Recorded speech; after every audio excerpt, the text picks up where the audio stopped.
ಇವತ್ತು ನಾನು ತೋರಿಸ್ತಾ ಇರುವಂಥ ರೆಸಿಪಿ ಬಂದು ದೋಸೆ ರೆಸಿಪಿ.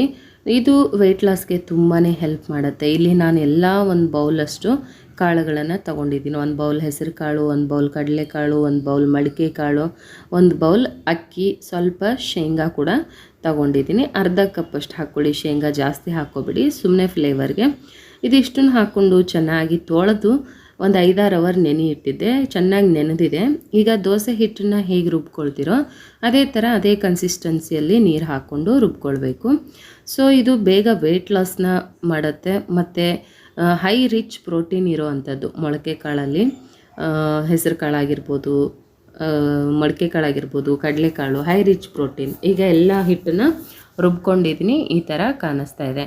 ನೀವು ಇದನ್ನು ಇನ್ಸ್ಟೆಂಟಾಗೂ ಕೂಡ ಮಾಡ್ಬೋದು, ಇಲ್ಲ ಹುದುಗಿಸ್ಬಿಟ್ಟು ಬೆಳಗ್ಗೆ ಕೂಡ ದೋಸೆನ ಮಾಡ್ಕೋಬೋದು.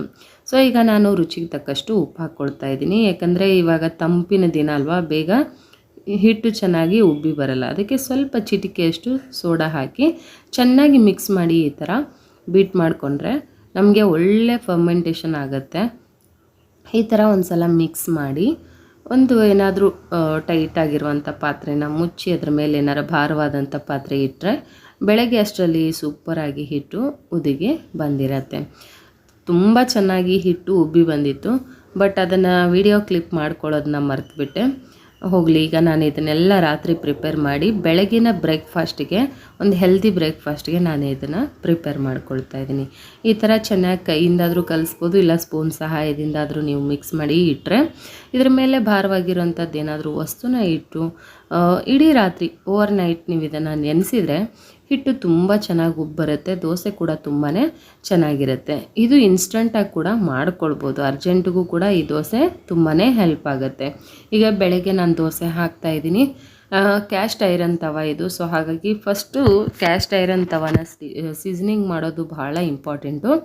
ಯಾಕಂದರೆ ದೋಸೆ ಚೆನ್ನಾಗಿ ಬರುತ್ತೆ.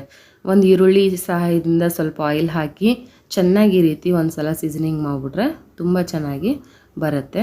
ನಾನು ಪ್ರತಿ ಸಲ ದೋಸೆ ಹಾಕುವಾಗಲೂ ಸೀಸನಿಂಗ್ ಮಾಡಿಕೊಂಡೇ ಹಾಕ್ತೀನಿ. ನೋಡಿ, ಈಗ ದೋಸೆ ಹಿಟ್ಟು ಕೂಡ ಚೆನ್ನಾಗಿ ಉಬ್ಬಿ ಬಂದಿತ್ತು. ಈಗ ದೋಸೆ ಹಿಟ್ಟು ನಮಗೆ ಎಷ್ಟು ಬೇಕೋ ಅಷ್ಟು ಹಾಕ್ಕೊಂಡು ಸ್ವಲ್ಪ ಆಯಿಲ್ ಹಾಕ್ಕೊಂಡು ದೋಸೆ ಹಾಕ್ಕೊಂಡ್ಬಿಟ್ರೆ ಸೂಪರಾಗಿರುವಂಥ ದೋಸೆ ರೆಡಿಯಾಗಿರುತ್ತೆ. ಆದಷ್ಟು ಎರಡೂ ಬದಿ ಇದನ್ನು ಚೆನ್ನಾಗಿ ಬೇಯಿಸಬೇಕು. ಯಾಕಂದರೆ ಬರೀ ಅಕ್ಕಿ ಆದರೆ ನಿಮಗೆ ಬೇಗ ಕ್ರಿಸ್ಪಿ ಬಂದುಬಿಡುತ್ತೆ. ಇಲ್ಲಿ ಕಾಳುಗಳನ್ನು ಹಾಕಿರೋದ್ರಿಂದ ಕ್ರಿಸ್ಪಿನೆಸ್ಸು ಬರಲ್ಲ ಮತ್ತು ಹಸಿ ಹಸಿ ಥರ ಫೀಲ್ ಆಗುತ್ತೆ. ಹಾಗಾಗಿ ಎರಡೂ ಬದಿ ಚೆನ್ನಾಗಿ ದೋಸೆನ ಬೇಯಿಸ್ಕೊಳ್ಬೇಕು. ಇದು ಲಂಚ್ ಬಾಕ್ಸ್ಗಾಗಿರ್ಬೋದು, ಬ್ರೇಕ್ಫಾಸ್ಟ್ಗಾಗಿರ್ಬೋದು ತುಂಬಾ ಸೂಪರಾಗಿರುತ್ತೆ. ಟ್ರೈ ಮಾಡಿ. ಇಷ್ಟ ಆಗಿದ್ದರೆ ಲೈಕ್ ಮಾಡಿ, ಸಬ್ಸ್ಕ್ರೈಬ್ ಮಾಡಿ, ಕಮೆಂಟ್ ಮಾಡಿ. ಇದು ವೆಯ್ಟ್ ಲಾಸ್ ದೋಸೆನ ನೀವು ಕೂಡ ಟ್ರೈ ಮಾಡಿ.